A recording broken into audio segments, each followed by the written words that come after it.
τίτλος της. Είναι μια εκδήλωση όπου θα μας μιλήσει καταρχήν ο κύριος Αντώνης Τζες, αναπληρωτής καθηγητής του Τμήματος Ηλεκτρολόγων Μηχανικών του Πανεπιστημίου Αθηνών και πρόεδρος του Control Systems Society. Και μετά θα πάρει το λόγο ο κύριος Σιγάρας Αλέξανδρος, ο οποίος είναι student partner της Microsoft Ελλάς και εκπροσωπεί το studentguru.gr, ένα φόρουμ, μια κοινότητα για φοιτητές που ασχολούνται με θέματα της τεχνολογικά και άλλα. Έτσι. Λοιπόν, είμαστε το Student Branch της IEEE. Είμαστε τεχνικό παράρτημα. Θα σας κάνω μια σύντομη παρουσίαση. Είναι ο Χρήστος Αντωνίου, είμαι πρόεδρος του IEEE Student Branch της Πάτρας. Όχι με το IEEE, παραμέρα. Λοιπόν, πρώτα λίγα λόγια για τα γενικά τι είναι το IEEE. Το IEEE ιδρύθηκε το 1884 από μια ομάδα μηχανικών στην Αμερική, ανάμεσα στο Thomas Edison, όπου σκοπός ήταν να προάγουν με κάποιο τρόπο τα ενδιαφέροντα και αυτά που τους αφορούσαν στο επάγγελμά τους. Ουσιαστικά δηλαδή να βοηθήσουν στην εξέλιξη της τεχνολογίας γύρω από τα ζητήματα του ηλεκτρολόγου μηχανικού και του μηχανικού υπολογιστού. Αυτή η ομάδα εξελίχθηκε, αναπτύχθηκε και έφτασε σήμερα να μιλάμε για 380.000 μέλη παγκοσμίως, από τα οποία τα 53.000 είναι φοιτητές. Και αυτό είναι ένα σημαντικό ποσοστό για να δείτε ότι οι φοιτητές αποτελούν ένα μεγάλο κομμάτι του IEEE και είναι αυτοί που το στηρίζουν. Τώρα, παράγει το 30% της βιβλιογραφίας ετησίως και είναι ένα νούμερο αξιοθαύμαστο, γιατί πραγματικά μιλάμε για 30% παγκοσμίως, έτσι. Έχει αναπτύξει πάνω από 20%. Είναι αλλιώς. Είναι 700 ακόμη είναι το ανάπτυξη. Οπότε καταλαβαίνετε ότι είναι ένας οργανισμός ο οποίος έχει γερές βάσεις και ουσιαστικά στηρίζει την τεχνολογία και την ανάπτυξη στον κόσμο και στην Ευρώπη και στην Ελλάδα. Οργανώνει περισσότερα από 300 έγκυρα συνέδρια. Γενικά πάρα πολλά συνέδρια, σε πάρα πολλά θα έχετε δει πάνω τη σφραγίδα της IEEE. Εκδίδει περιοδικά, ένα από αυτά είναι το Spectrum, το οποίο είναι ένα περιοδικό ποικίλης ύλης, πολύ ενδιαφέρον. Και έχει 40 εξειδικεύματα societies, ένα από αυτά είναι πρόεδρος του κ. Τζεφ. Όσον αφορά το τεχνικό παράρτημα, σκοπός του. Καταρχήν, η IEEE έχει υποδιαιρέσει το χάρτη της γης σε 10 κομμάτια. Η Ευρώπη ανήκει στο Region A. Για να κάνει λοιπόν καλύτερα, να προωθήσει καλύτερα τους σκοπούς της, ιδρύει σε κάθε τεχνολογικό ή τεχνικό πανεπιστήμιο, ένα από αυτά και της Πάτρας, διάφορα παραρτήματα. Ένα από αυτά είναι και το δικό μας. Έτσι. Υπάρχουν περισσότερα από 1.300 τέτοια παραρτήματα σε όλη την γη.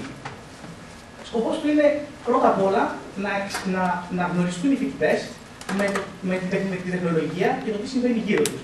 Να αναπτύξουν μια επαφή δηλαδή με τις τεχνολογικές εξελίξεις, με τα δρόμενα που αφορούν τέτοια θέματα, τέτοια ζητήματα επιστημονικά σε όλη την Ευρώπη. Είναι δηλαδή μια πύλη ουσιαστικά. Μια πύλη γνώσεων. Παρέχει ευκαιρίες προσανατολισμού και ένας άλλος τρόπος στον οποίο εξειδικευόμαστε είναι στο να αναλαμβάνουμε σεμινάρια, workshop, επισκέψεις και γενικά να προσπαθούμε να έρθουμε σε επαφή με τους φοιτητές και αυτό που σας είπα, δηλαδή ουσιαστικά με τη γνώση, με τη γνώση από σε επαφή. Τώρα, το δικό μας παράδειγμα ιδρύθηκε στις 16 Ιανουαρίου.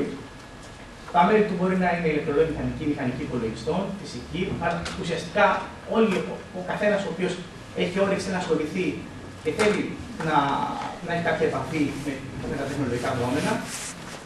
Αριθμούμε πάνω από 120 μέλη και συνεχώς αυξάνομαστε δόξα τω Θεώ. Διοργανώνουμε με ημερίδες. Τώρα θα δείτε κάποιες φωτογραφίες από κάποιες ημερίδες που έχουμε οργανώσει. Άλλες είναι επιστημονικές, άλλες είναι για την πλάκα μας, για την πάρτι μας. Μία από αυτήν ήταν τον κύριο Σαπάτη για ηλεκτροκίνητα οχήματα, η οποία είχε μεγάλη επιτυχία από ό,τι βλέπετε. Μια άλλη ήταν η επίσκεψη του κύριου Winston στην Ελλάδα, ο οποίος είναι ο πρόεδρος της IEEE.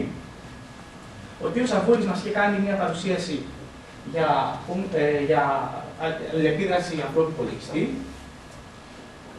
Μια άλλη ήταν που είχαμε διοργανώσει με το Patras Wireless Network μια ομιλία που αφορούσε τα σήματα δίκτυα και μάλιστα μας είχαν φέρει κάτι κεραίες εδώ πέρα, μας είχαν στήσει και είχαμε στήσει ένα μικρό δίκτυο και είχαμε δει πώς δουλεύει, είχαμε στείλει κάποια πακέτα, ασύρματο πάντα. Υποθαλάσσιο τηλεσκόπιο νετρίνων στην πύλο. Βλέπετε, δηλαδή, κάποια στιγμή μπορούμε να ασχοληθούμε και με οτιδήποτε άλλο θέλουμε, αρκεί να υπάρχει όρεξη.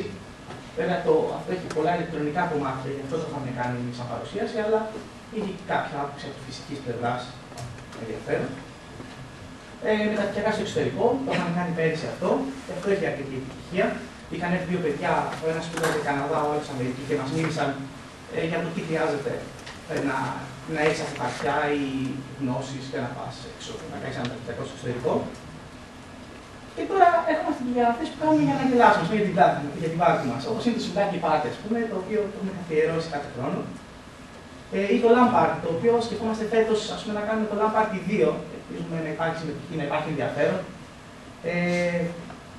Είχε επιτυχία πέρυσι και είναι πάρα πολύ η πρόκληση που είχε γίνει. Είχαν φέρει και μερικά άτομα που είχαν δοκιμάσει, μας είχαν δώσει μερικά παιχνίδια.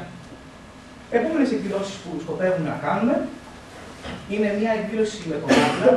Σκεφτόμαστε να φέρουμε κάποιους ανθρώπους της Mathtype, οι οποίοι θα κάνουν ουσιαστικά ένα σεμινάριο για να δείξουν βασικές αρχές και λειτουργίες του Mapler, demos ή οτιδήποτε άλλο, γιατί το Mapler γενικά είναι ένα εργαλείο το οποίο εμείς οι μηχανικοί το χρησιμοποιούμε κατά χώρο. Σκεφτόμαστε επίσης μια εκδρομή σε εγκαταστάσεις της ΔΕΗ με τον κύριο Σαφάκα, μονοήμερη, διήμερη, τρίμερη, αυτό το δούμε στην πορεία. Το Lampard, όπως σας έλεγα, ελπίζουμε να συνεχίσουμε το θεσμό. Μία διάλεξη με το Patras Linux User Group, το plug το λεγόμενο για το open source λογισμικό και γενικά για τα Linux. Μην φέρουμε μόνο τις μάρκες αυτό εδώ να μας τα λένε, να φέρουμε και τα αντίθετο πόλο.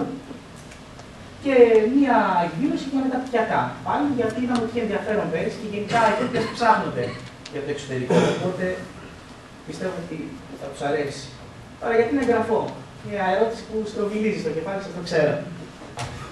Λοιπόν, πέρα από το περιοδικάκι, το Spectrum το οποίο παίρνετε, το οποίο να σας πω, εμένα προσωπικά μου αρέσει γιατί είναι ένα περιοδικό το οποίο δεν μπαίνει βαθιά σε θέματα τεχνολογίας, αλλά προσεγγίζει κάπως πιο επιφανειακά, πιο γενικά, πιο γενική σκοπιά και ουσιαστικά ενημερώνεσαι για το τι συμβαίνει γύρω σου. Δηλαδή, τι παίζει αυτή τη στιγμή στην Ευρώπη ή στον κόσμο. Το Spectrum είναι ιδανικό γι' αυτό. Πρώτα στην βιβλιογραφία. Σαν μέλος, μπορείς να πας στο IEEE Explore, όπου σας είπα υπάρχει το 30% της παγκόσμιας βιβλιογραφίας. Οπότε, αν κάποιος από εσάς κάνει μια διπλωματική ή ένα μεταπτυχιακό, στάνταρ θα χρειαστεί μια βιβλιογραφική αναφορά. Οπότε αυτό είναι το καλύτερο πράγμα, εκεί θα τη βρει στάνταρ δηλαδή. Ευκαιρίες καριέρας σταδιοδρομίας, δυνατότητες σύνδεση, υποτροφίες βραβεύσεις. Γίνεται ένας διαγωνισμός παραδείγματος χάρη κάθε χρόνο, το Student Data Contest, στο οποίο φοιτητές που είναι στο IEEE στέλνουν εργασίες τους και βραβεύονται. Πριν από 2 χρόνια, ένας από την Πάτρα είχε πάρει το 3ο βραβείο, παραδείγματος χάρη, ή το 2ο, και το προηγούμενο χρονιά το 3ο. Κάπως έτσι, δεν θυμάμαι καλά, συγχωρέστε με. Υπάρχει αυτή είναι η σελίδα του IEEE του οργανισμού. Τώρα, για όσους από εσάς θέλουν να ασχοληθούν κάπως πιο ενεργά με αυτό. Να κάνουμε κάτι σαν αυτό που κάνουν τα παιδιά, ο Μανώλης. Καταρχήν θα αναπτύξετε κάποια skills τα οποία μπορεί να μην ξέρατε ότι θα μπορούσατε να τα αναπτύξετε ή να δεν ξέρετε ότι τα είχατε. Όπως το να δουλεύει σωματικά, το οποίο είναι πολύ σημαντικό, ειδικά που θα πας να δουλεύεις κάπου αλλού. Να έρχεσαι σε επικοινωνία με τον επαγγελματικό κόσμο, να κανονίζεις ραντεβού, να κανονίζεις αντίσεις, να ψάχνεις να βρεις χορηγίες, να ψάχνεις το άλλο, να κάνεις παρουσιάσεις. Εντάξει, το να το αναπτύσσουμε αυτό. Η σελίδα η δικιά μας είναι αυτή εδώ. Την έχει επιμεληθεί ο Μανώλης ο Βιένας, ο οποίος έχει κάνει μια πάρα πολύ καλή δουλειά. Παιδιά, σας προτείνω να πάτε να τη δείτε. Έχει μέσα και την προηγούμενη παρουσίαση που έχει γίνει με τα μεταπτυχιακά στο εξωτερικό, όπου θα δείτε την παρουσίαση των ομιλητή και τις διαφάνειες δίπλα να πηγαίνουν παράλληλα. Όπου όποιος θέλει δηλαδή να αναρωτιέται τι είναι το GRE, τι είναι το TOEFL, τι πρέπει να κάνει για να συμπληρώσει κάποια χαρτιά, μπορεί να πάει να τα δει αυτά, θα το βοηθήσουν πολύ. Σας ευχαριστώ πολύ. Προσπάθησα να τα κάνω όσο δυνατόν πιο γρήγορα.